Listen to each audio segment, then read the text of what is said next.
Hello guys, Gayatri विद्या मंदिर सांचौर के YouTube channel पे आपका पुनः स्वागत है। लास्ट क्लास में हमने 14 चैप्टर स्टार्ट किया था जो है एटॉमिक फिजिक्स, और उसमें हमने इसका इंट्रोडक्शन पोर्शन कंप्लीट कर लिया था, जिसमें हमने ये बातें करी थी कि आखिर हमें परमाणु की संरचना क्यों समझनी आवश्यक हो गई थी।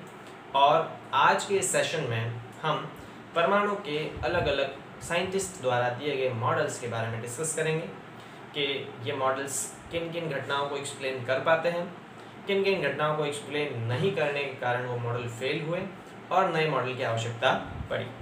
तो चलिए शुरू करते हैं आज का सेशन। इस क्रम में सबसे पहले जो साइंटिस्ट थे जिन्होंने परमाणु का मॉडल प्रस्तुत किया और बताया कि परमाणु कुछ इस प्रकार का हो सकता है, वो है जे थॉमसन। तो हम पहला जो परमाणु मॉडल पढ़ेंगे वो है जे थॉमसन का परमाणु मॉडल। चलिए इसमें हम पहले डिस्कस करते हैं जे थॉमसन का परमाणु मॉडल।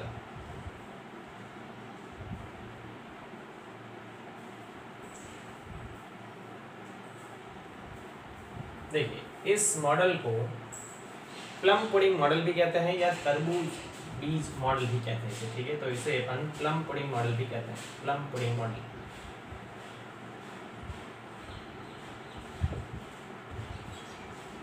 चलिए 1887 में इन्होंने कैथोड रेज की खोज की थी, लेकिन उससे पहले ही इन्होंने 1838 के आसपास अराउंड 1838 में जे थॉमसन ने ये बताया कि परमाणु जो है वो कुछ इस प्रकार का एक ठोस गोला हो सकता है जिसमें धनावेश एक समान रूप से वितरित है उसके संपूर्ण आयतन में।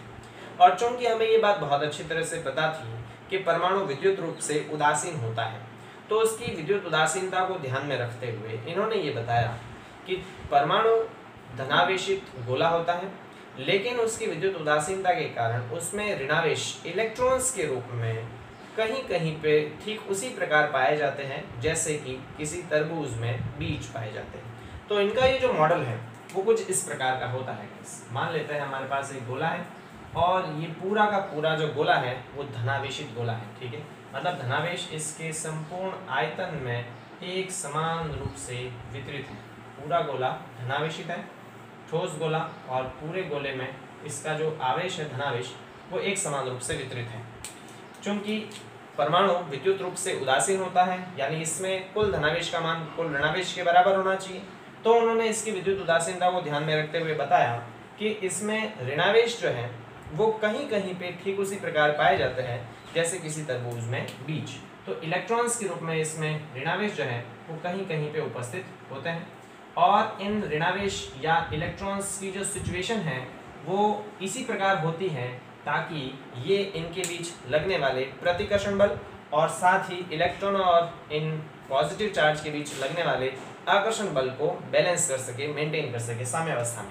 तो ये मॉडल दिया गया था जे थॉमसन के द्वारा, जिसके अनुसार परमाणु क्या होता है, जिसके अनुसार परमाणु पॉइंट्स में मैं लिखा देता हूँ, परमाणु धनावेशित गोला होता है, धनावेशित गोला, धनावेशित ठोस गोला, धनावेशित ठोस गोला प्लस इलेक्ट्रॉन्स या फिर मैं कह दूं ऋणावेश, इलेक्ट्रॉन्स या ऋणावेश कहीं कहीं पर, इलेक्ट्रॉन्स या ऋणावेश कहीं कहीं पर समान रूप से कहीं कहीं पर वितरित होते हैं, वितरित होते हैं, ठीक है। विद्युत उदासीनता को ध्यान में रखते हुए हमें ये पता है कि कुल धनावेश का जो मान होगा वो हमेशा ही कुल ऋणावेश के मान के बराबर होगा, ठीक है, ये बात। और इन्होंने ये भी बताया कि ये धनावेशित ठोस गोला जो है इसका द्रव्यमान भी एक समान रूप से वितरित है, तो इसके बारे में हम बात नहीं करते। इनका मॉडल ये कुछ इस प्रकार का था। अब ये जो जे थॉमसन का परमाणु मॉडल है, ये परमाणु मॉडल उस समय काफ़ी सारी घटनाओं को एक्सप्लेन करता था। तो कौन कौन सी घटनाएं इस परमाणु मॉडल के द्वारा एक्सप्लेन होती है, उन घटनाओं के बारे में अपन चर्चा कर लेते हैं। देखिए, परमाणु का ये जे थॉमसन मॉडल जो है वो आयनाइजेशन के बारे में, पहली बात परमाणु के स्थायित्व को ये बताता है। तो ये परमाणु का स्थायित्व जो है, स्थायित्व वो शो करता था, बिल्कुल। इसके साथ ही ये परमाणु के आयनन को भी समझाता है कि किस प्रकार आयनन होता है। आयनन के लिए इन्होंने ये बताया कि जब इसको एक्सटर्नल सोर्स से एनर्जी दी जाती है तो इलेक्ट्रॉन्स इसमें से इमिट हो जाते हैं, मतलब ये आयनन को भी एक्सप्लेन करता है, परमाणु के स्थायित्व को भी एक्सप्लेन करता है। लेकिन एक बहुत इंपॉर्टेंट घटना जो हमने कल डिस्कस की थी वो है विद्युत चुंबकीय विकिरणों का उत्सर्जन। विद्युत चुंबकीय विकिरणों के उत्सर्जन के लिए जे थॉमसन ने अपने परमाणु मॉडल में क्या प्रस्ताव रखा? उनके हिसाब से जब एक्सटर्नल सोर्स से हम परमाणु को ऊर्जा देते हैं तो इस परमाणु के द्वारा विद्युत चुंबकीय स्पेक्ट्रम उत्सर्जन होता है, मतलब विद्युत चुंबकीय विकिरणें उत्सर्जित होती है। क्यों होती है? उनके हिसाब से जब एक्सटर्नल सोर्स से हम परमाणु को ऊर्जा प्रोवाइड करवाते हैं तो इसके ये जो इलेक्ट्रॉन्स है वो अपनी माध्य स्थिति के इर्द गिर्द दोलन करते हैं, मतलब इलेक्ट्रॉन्स जो है वो अपनी माध्य स्थिति के इर्द गिर्द दोलन करते हैं। और 11th क्लास में हम पढ़ चुके हैं कि दोलनी गति जो है वो त्वरित गति होती है। कौन सी गति होती है? त्वरित गति। दोलनी गति त्वरित गति होती है। और इलेक्ट्रोस्टैटिक्स में हम ये पढ़ते हैं कि जब भी कोई आवेश स्थिर अवस्था में होता है, स्टेशनरी होता है, तो उसके चारों ओर विद्युत क्षेत्र बनता है। अगर आवेश नियत वेग से गति करता है, याद रखिए नियत वेग से गति करता है, मतलब त्वरित गति नहीं, नियत वेग से गति करता है, तो उसके चारों ओर विद्युत क्षेत्र बनने के साथ साथ चुंबकीय क्षेत्र भी बनता है। और हम आगे ये पढ़ते हैं कि अगर आवेश त्वरित गति करता है, यानी यदि उसका वेग बढ़ता जाए या उसका वेग घटता जाए, उस स्थिति में वो विद्युत चुंबकीय विकिरणों का उत्सर्जन करता है। तो इस मॉडल में जब अपन इसको एक्सटर्नल सोर्स से एनर्जी प्रोवाइड करवाते हैं तो इलेक्ट्रॉन जो है वो त्वरित गति करता है, और त्वरित गति के कारण इलेक्ट्रॉन विद्युत चुंबकीय विकिरणों का क्या करेगा? उत्सर्जन करेगा। ठीक है, विद्युत चुंबकीय विकिरणों का उत्सर्जन करेगा जो कि विद्युत चुंबकीय स्पेक्ट्रम के फॉर्म में होगी। ठीक है, लेकिन यहाँ पर ही जे थॉमसन एक गलती कर गए। उनके हिसाब से ये जो विद्युत चुंबकीय विकिरण उत्सर्जित होगी, इस विद्युत चुंबकीय विकिरण की जो आवृत्ति होगी वो आवृत्ति इलेक्ट्रॉन की दोलनी गति की आवृत्ति के बराबर होनी चाहिए। जे थॉमसन के अनुसार जब अपन एक्सटर्नल सोर्स से इलेक्ट्रॉन को एनर्जी प्रोवाइड करवाते हैं तो इलेक्ट्रॉन माध्य स्थिति के इर्द गिर्द त्वरित गति करता है। इलेक्ट्रोमैग्नेटिक सिद्धांत ये कहता है कि त्वरित गति करता हुआ कोई भी आवेश विद्युत चुंबकीय स्पेक्ट्रम या विद्युत चुंबकीय विकिरण उत्सर्जित करेगा। तो ये विद्युत चुंबकीय विकिरण की आवृत्ति जे थॉमसन के अनुसार इलेक्ट्रॉन की दोलनी गति की आवृत्ति के बराबर होनी चाहिए, और यही इस मॉडल को फेल कर देता है। तो ये किस प्रकार इस मॉडल को फेल कर देता है उसके बारे में भी हम चर्चा करते हैं। तो ये मॉडल इस बात के कारण ही फेल हुआ। समझे किस प्रकार से? अगर हम हाइड्रोजन की बात करें, ठीक है, so if we discuss about the hydrogen, तो हाइड्रोजन में केवल एक इलेक्ट्रॉन होता है। कितना इलेक्ट्रॉन होता है? Single electron. हाइड्रोजन में केवल एक इलेक्ट्रॉन होता है, और एक इलेक्ट्रॉन जो है अगर उसको जब अपन एक्सटर्नल सोर्स से एनर्जी प्रोवाइड करवाएंगे तो वो एक इलेक्ट्रॉन किसी एक ही फ्रीक्वेंसी से ऑसिलेट करेगा, मतलब किसी एक ही आवृत्ति से दोलन करेगा। तो उसके अनुसार अगर ये थ्योरी सही होती तो इसके अनुसार हाइड्रोजन जिसमें केवल एक ही इलेक्ट्रॉन होता है और वो एक इलेक्ट्रॉन अगर एक ही आवृत्ति से दोलन करेगा तो इसके अकॉर्डिंग इस हाइड्रोजन स्पेक्ट्रम में से केवल एक ही विकिरण उत्सर्जित होनी चाहिए। हाइड्रोजन स्पेक्ट्रम में हमें केवल एक ही विकिरण दिखनी चाहिए। लेकिन वास्तव में क्या होता है? कल हमने देखा था कि हाइड्रोजन स्पेक्ट्रम में एक से ज्यादा विकिरणें होती हैं, यानी कि ये मॉडल हाइड्रोजन स्पेक्ट्रम को एक्सप्लेन करने में फेल हो गया। ठीक है, उसके साथ ही 1911 में जब रदरफोर्ड ने अल्फा कण प्रकीर्णन प्रयोग किया तो वो प्रकीर्णन प्रयोग के जितने भी निष्कर्ष थे वो सारे के सारे निष्कर्ष और उनके प्रेक्षण पूरी तरह से इस मॉडल को फेल कर देते हैं। तो ये जे थॉमसन की परमाणु मॉडल के फेलियर का मुख्य कारण था। तो हमने क्या पढ़ा, देख लीजिए वापस। जे थॉमसन का परमाणु मॉडल या प्लम पुडिंग मॉडल बेसिकली ये कहता है कि परमाणु धनावेशित ठोस गोला होता है जिसका धनावेश एक समान रूप से वितरित होता है, द्रव्यमान भी एक समान रूप से वितरित होता है। इसमें इलेक्ट्रॉन्स ऋणावेश जो है वो कहीं कहीं पर ठीक उसी प्रकार पाए जाते हैं जैसे किसी तरबूज में बीज पाए जाते हैं। प्लम पुडिंग एक मिठाई होती है, तो ये प्लम पुडिंग बेसिकली इसी मॉडल को रिप्रेजेंट करता है।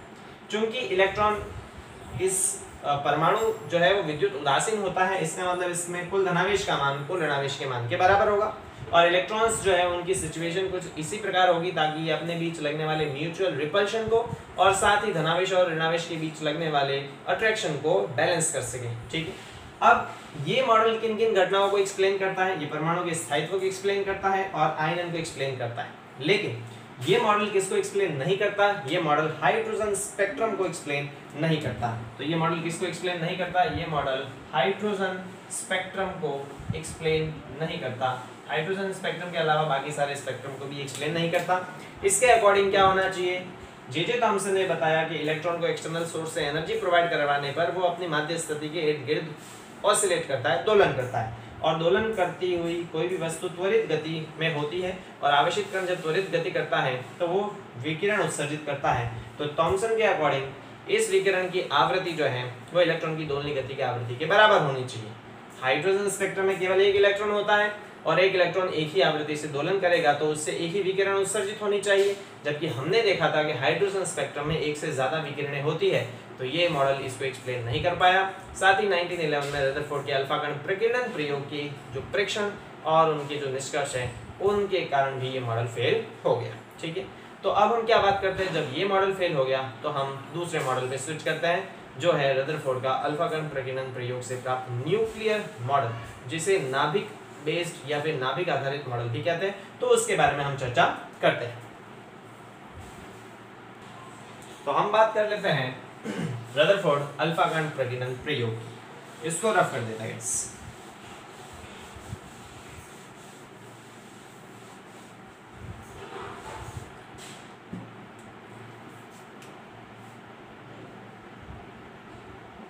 रदरफोर्ड अल्फा कण प्रकीर्णन प्रयोग, अल्फा कण प्रकीर्णन प्रयोग।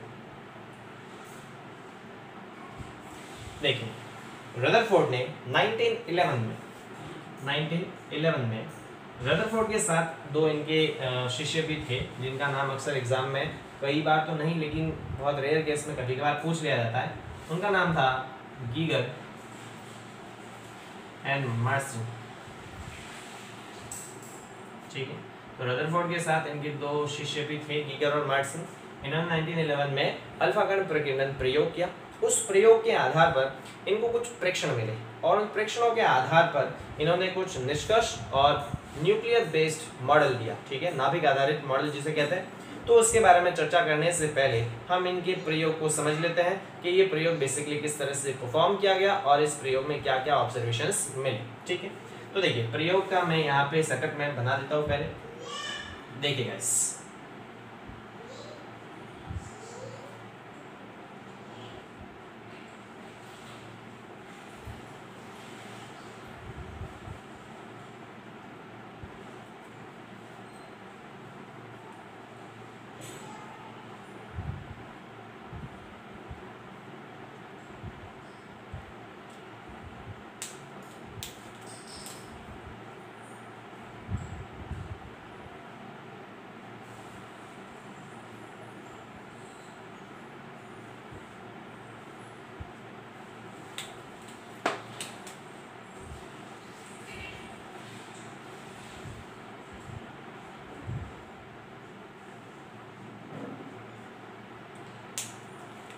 ये पूरा इसका एक्सपेरिमेंटल सेटअप है। ठीक है, चलिए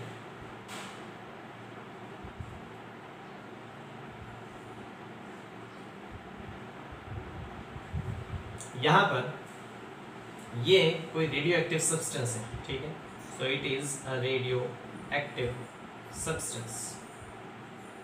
रेडियो एक्टिव सब्सटेंस ऐसे पदार्थ होते हैं जिनसे रेडियो एक्टिव विकिरणें उत्सर्जित होती है। रेडियो एक्टिव विकिरणें अल्फा, गामा और बीटा प्रकार की होती है। तो यहाँ पर हम जो रेडियो एक्टिव सब्सटेंस ले रहे हैं उससे अल्फा विकिरणें उत्सर्जित हो रही है। सो यहाँ पर ये जो मेरे पास पुंज प्राप्त हो रहा है ये अल्फा पुंज है, यानी कि अल्फा बीम है। अब अल्फा पार्टिकल बेसिकली क्या होते हैं मैं आपको पहले बता चुका हूँ। अल्फा पार्टिकल जो है वो बेसिकली हीलियम के नाभिक होते हैं। ठीक है, so these are basically the nucleus of helium 2He4, यानी इस पर 2 प्रोटॉन के बराबर तो आवेश और 4 प्रोटॉन के बराबर द्रव्यमान होता है। ठीक है, इलेक्ट्रॉन की तुलना में काफ़ी भारी होते हैं क्योंकि इनका वेट भी ज़्यादा होता है और इन पर आवेश इलेक्ट्रॉन के आवेश का दुगना होता है। ठीक है, ये अल्फा पार्टिकल हीलियम का नाभिक होता है। इन हीलियम के नाभिक को, रेडियोएक्टिव सब्सटेंस से उत्सर्जित अल्फा पुंज को हम लैड की किसी 2 ईंटों से गुजारते हैं। तो ये क्या है, ये है लैड ब्रिक्स। ठीक है, ये है लैड ब्रिक्स, लैड की ईंटें हैं। लेड की ईंटों से गुजारने पर हमें बहुत बारीक अल्फा पुंज प्राप्त होता है। इस अल्फा पुंज को हम किसी स्वर्ण पत्र पर आपतित करवाते हैं, ठीक है। तो ये मेरे पास जो है वो स्वर्ण पत्र है गाइस, क्या है, स्वर्ण पत्र। अब देखिए इसमें ये जो स्वर्ण पत्र लिया गया है, इस स्वर्ण पत्र की जो थिकनेस होती है वो 10⁻⁻5 सेंटीमीटर के अप्रॉक्स होती है, ठीक है। और उसके बाद स्वर्ण पत्र के चारों ओर जिंक सल्फाइड का एक पर्दा होता है। किसका पर्दा? जिंक सल्फाइड का पर्दा। मैं बता चुका हूँ कि जिंक सल्फाइड जो है वो आवेश के प्रति संवेदनशील होता है। जब भी कोई आवेशित कण इससे टकराता है तो जिंक सल्फाइड के पर्दे पर प्रतिदीप्त उत्पन्न होता है, स्फुरित होता है, ठीक है।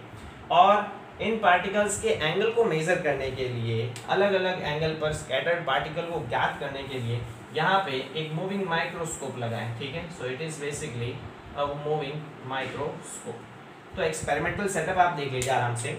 किसी रेडियोएक्टिव सब्सटेंस से उत्सर्जित अल्फा पुंज को, जो बेसिकली हीलियम के नाभिक होते हैं, लेड की ईंटों से गुजारकर बहुत बारीक अल्फा पुंज प्राप्त किया जाता है।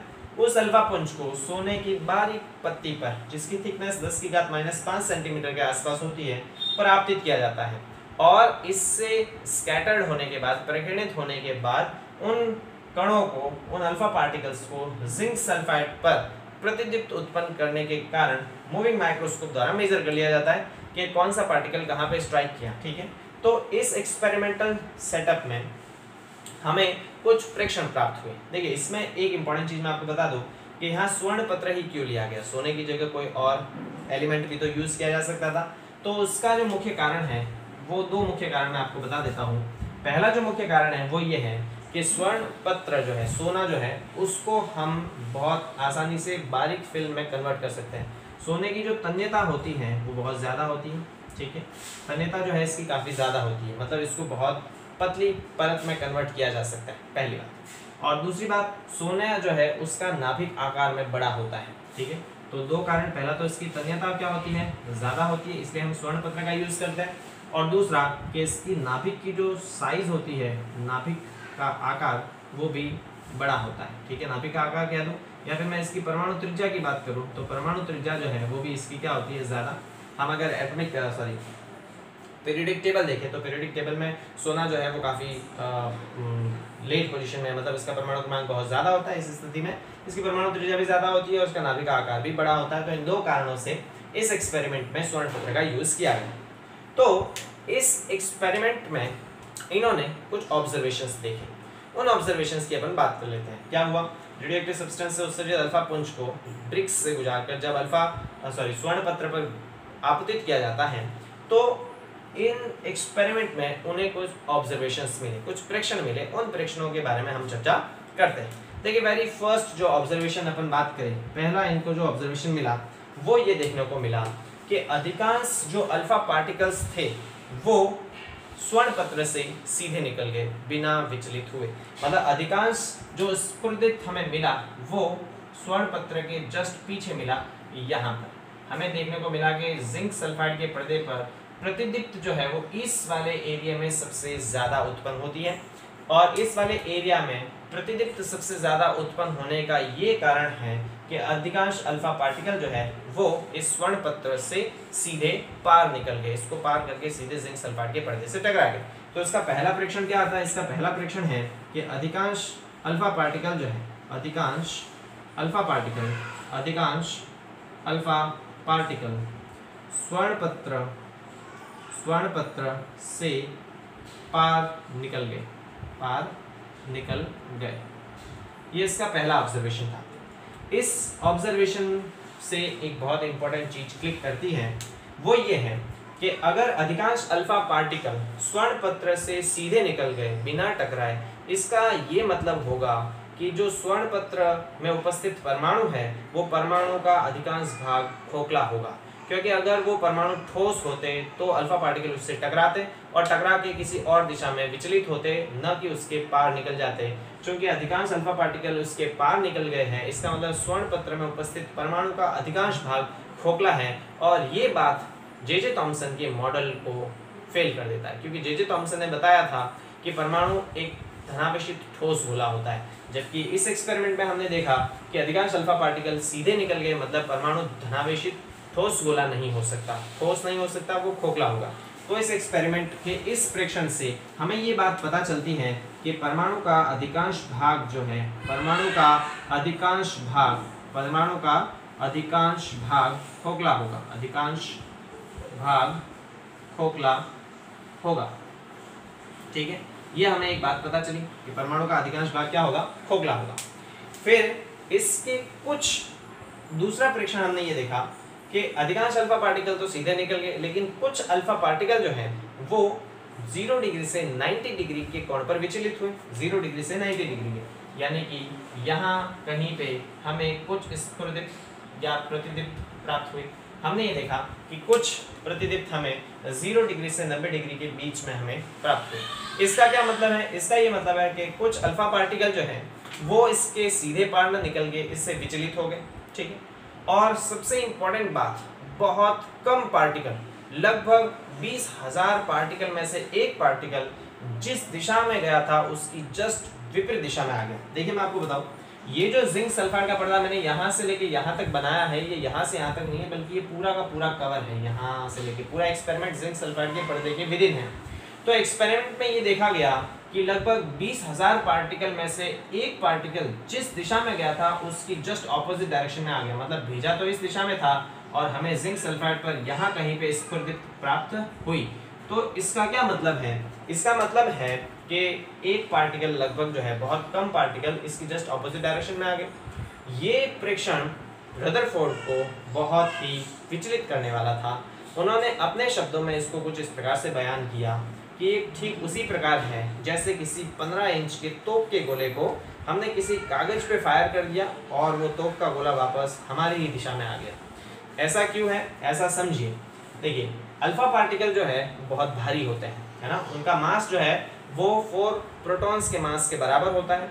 और जब हम उसे इस स्वर्ण पत्र पर आपतित कराते हैं, जो स्वर्ण पत्र बहुत पतला है, 10⁻⁵ सेंटीमीटर की जिसकी थिकनेस है, उससे टकराकर अगर वो वापस आ रहा है तो इसका यही सेंस है कि यहाँ पर इसका बहुत जो भी पूरा द्रव्यमान होगा और जो भी आवेश होगा वो एक बहुत छोटे से भाग पर केंद्रित होगा। समझिए मेरी बात को मैं क्या कह रहा हूँ? अगर अल्फा पार्टिकल इतने पतले स्वर्ण पत्र से टकराकर वापस आ रहा है, इसका मतलब इस अल्फा पार्टिकल पर बहुत ज़्यादा प्रतिकर्षण बल आरोपित किया गया होगा और बहुत ज़्यादा प्रतिकर्षण बल आरोपित करने के लिए इस स्वर्ण पत्र के परमाणु का समस्त द्रव्यमान और उसका समस्त धनावेश जो है वो बहुत छोटे भाग पर केंद्रित होना चाहिए, तभी इस पे इतना ज़्यादा प्रतिकर्षण बल आरोपित होगा कि ये अल्फा पार्टिकल जिस दिशा में गया था उसकी ऑपोजिट डायरेक्शन में लौट सके। तो दूसरा प्रेक्षण इन्होंने ये देखा कि लगभग 20,000 पार्टिकल में से, लगभग 20,000 पार्टिकल में से 20,000 पार्टिकल में से एक पार्टिकल 20,000 पार्टिकल में से एक पार्टिकल 180 डिग्री के कोण पर विचलित हुआ। और इस प्रेक्षण के आधार पर इन्होंने क्या निष्कर्ष निकाला? इस प्रेक्षण के आधार पर इन्होंने ये निष्कर्ष निकाला कि चूंकि अल्फा पार्टिकल जो है वो पॉजिटिवली चार्ज होते हैं, ठीक है, और अगर ये जिस दिशा में जा रहा है उसकी विपरीत दिशा में वापस लौट रहा है, ये तभी मुमकिन है जब परमाणु का पूरा द्रव्यमान और उसका पूरा धनावेश एक बहुत छोटे से भाग पर केंद्रित हो, और उस छोटे से भाग को इन्होंने नाभिक नाम दिया। ठीक है, तो इससे इन्होंने क्या निष्कर्ष निकाला? इन्होंने इससे ये निष्कर्ष निकाला कि परमाणु का अधिकांश द्रव्यमान, परमाणु का समस्त द्रव्यमान, अधिकांश नहीं, परमाणु का समस्त द्रव्यमान एवं धनावेश, परमाणु का समस्त द्रव्यमान एवं धनावेश एक अत्यंत छोटे भाग पर केंद्रित होता है, अत्यंत छोटे भाग पर केंद्रित होता है। परमाणु का समस्त द्रव्यमान एवं धनावेश एक अत्यंत छोटे भाग पर केंद्रित होता है और जिसे नाभिक कहते हैं। जिसे क्या कहते हैं? जिसे नाभिक कहते हैं। ठीक है, नाभिक कहते हैं। तो ये कुछ एक्सपेरिमेंट्स के प्रेक्षण से उन्होंने कुछ ऑब्जर्वेशन से निष्कर्ष निकाले, और इन निष्कर्ष के आधार पर ही इन्होंने एक और नया मॉडल प्रस्तुत किया जिसे नाभिक आधारित मॉडल कहते हैं। तो उसके बारे में भी हम चर्चा करते हैं। इस पूरे को अपन रफ कर लेते हैं और एक जनरल सा अपन डायग्राम देखते हैं कि किस प्रकार अल्फा पार्टिकल जो है वो स्वर्ण पत्र के परमाणु में विचलित होता है अलग अलग एंगल पर। तो इसको अपन रफ कर देते हैं गाइस, ठीक है। इसका स्क्रीनशॉट ले लीजिए, हम इसको रफ कर देते हैं गाइस। चलिए इसको अपन रफ कर देते हैं।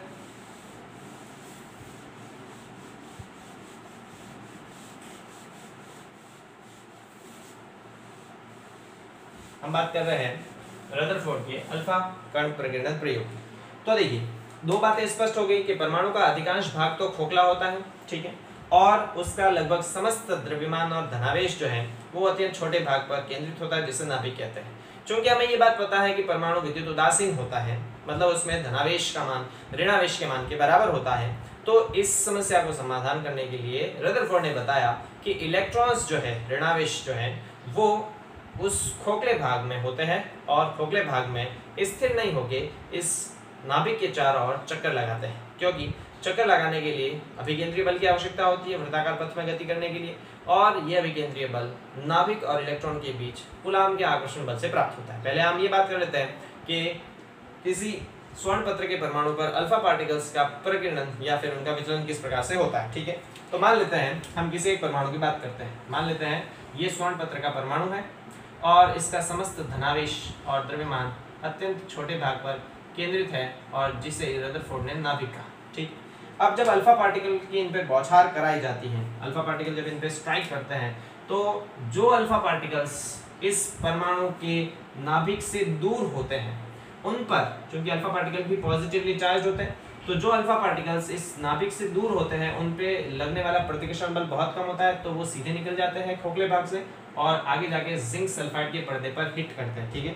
कहाँ पर हिट करते हैं? जिंक सल्फाइड के पर्दे पर हिट करते हैं और जिसकी वजह से यहाँ पे प्रतिदीप्त उत्पन्न होता है, ठीक। और ये वाले जो इसके खोखले भाग से जा रहे हैं, ठीक है। अब जैसे जैसे अल्फा पार्टिकल इस नाभिक के निकट आते जाएंगे, जैसे जैसे अल्फा पार्टिकल क्या आते जाएंगे, नाभिक के निकट आते जाएंगे, उस स्थिति में क्या होगा, उस स्थिति में इन अल्फा पार्टिकल्स पर इस नाभिक के कारण क्या लगेगा, प्रतिकर्षण लगेगा, मतलब ये इसको दूर करने की कोशिश करेगा। तो जो जो अल्फा पार्टिकल नाभिक से पास से होके गुजरेंगे तो इन पर नाभिक के कारण प्रतिकर्षण बल लगेगा, जिनकी वजह से इनका विचलन होगा, इस प्रकार से ये विचलित हो जाएंगे। और जो अल्फा पार्टिकल बिल्कुल नाभिक के सीध में आएगा, वो चूंकि अल्फा पार्टिकल भी पॉजिटिवली चार्ज है और नाभिक जो है वो भी धनावेशित होता है और धनावेश धनावेश एक दूसरे को प्रतिकर्षित करते हैं, तो इस पर इतना ज़्यादा प्रतिकर्षण लगेगा कि ये वापस इसकी विपरीत दिशा में लौट जाएगा। तो ये बेसिकली क्या शो करता है, ये शो करता है कि स्वर्ण पत्र से अल्फा पार्टिकल्स का विचलन किस प्रकार से होता है। हम ये देखते हैं कि जो अल्फा पार्टिकल इस नाभिक से दूर होते हैं वो खोखले भाग से सीधे निकल जाते हैं।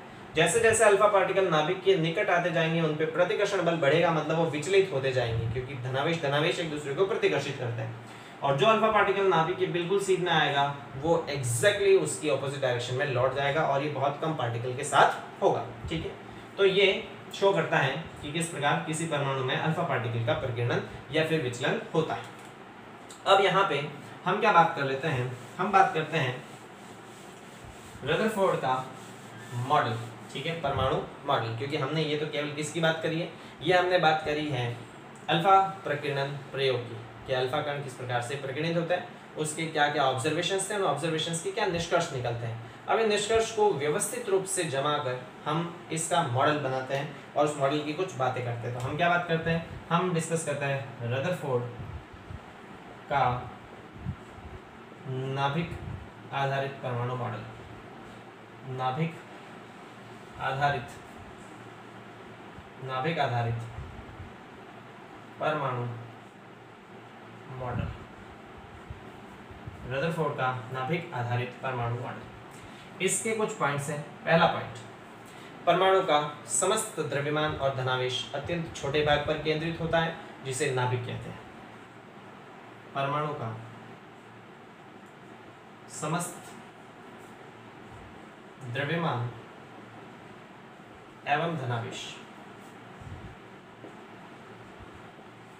अत्यंत छोटे भाग पर केंद्रित होता है,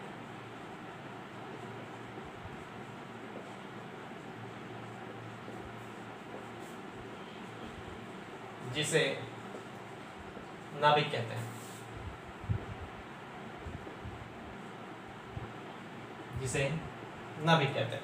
ठीक, परमाणु का समस्त द्रव्यमान और धनावेश छोटे से भाग पर केंद्रित होता है और उस छोटे से भाग को नाभिक कहते हैं। दूसरी बात, परमाणु का अधिकांश भाग खोखला होता है। परमाणु का अधिकांश भाग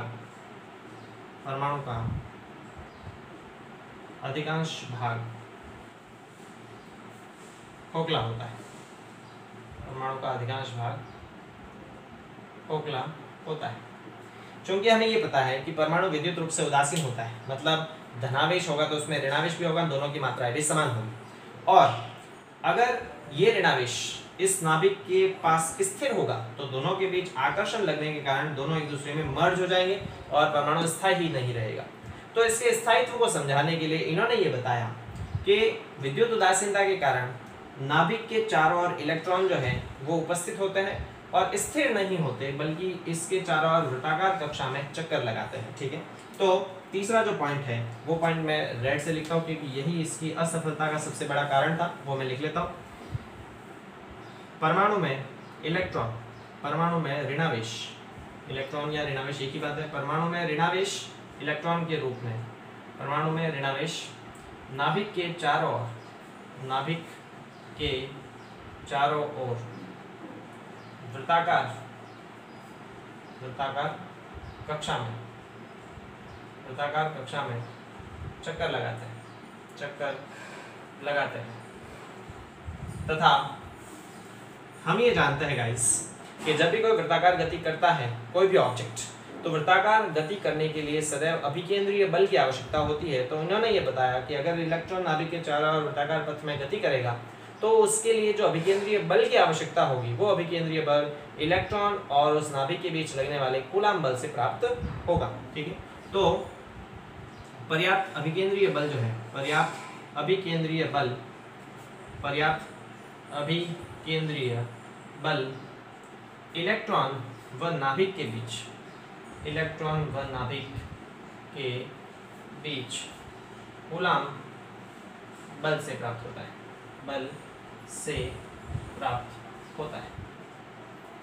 ठीक है, तो ये जो बेसिकली हम मॉडल की बात कर रहे हैं, ये मॉडल किस प्रकार का होगा? ये मॉडल कुछ इस प्रकार का होगा कि परमाणु जो है उसका समस्त धनावेश छोटे से भाग पर केंद्रित होगा, जिसे नाभिक कहते हैं, और इस नाभिक के चारों ओर इलेक्ट्रॉन जो है, ऋणावेश जो है, वो वृत्ताकार कक्षा में क्या कर रहा होगा? गति कर रहा होगा। ये मॉडल किसका है? ये रदरफोर्ड का नाभिक आधारित परमाणु मॉडल है, जिसके कुछ पॉइंट्स हमने डिस्कस किए। अब हमारे अगले वीडियो लेक्चर में हम ये डिस्कस करेंगे कि ये रदरफोर्ड का परमाणु मॉडल किस प्रकार से फेल हो गया, किस घटनाओं को ये एक्सप्लेन नहीं कर पाया और किस घटनाओं को ये एक्सप्लेन करता है। उसके साथ ही हम नाभिक के आकार के बारे में भी डिस्कस करेंगे और मिनिमम डिस्टेंस ऑफ अप्रोच या क्लोजेस्ट अप्रोच की भी डिस्कस करेंगे। तो मिलते हैं हम हमारे अगले वीडियो लेक्चर में। Thank you so much guys.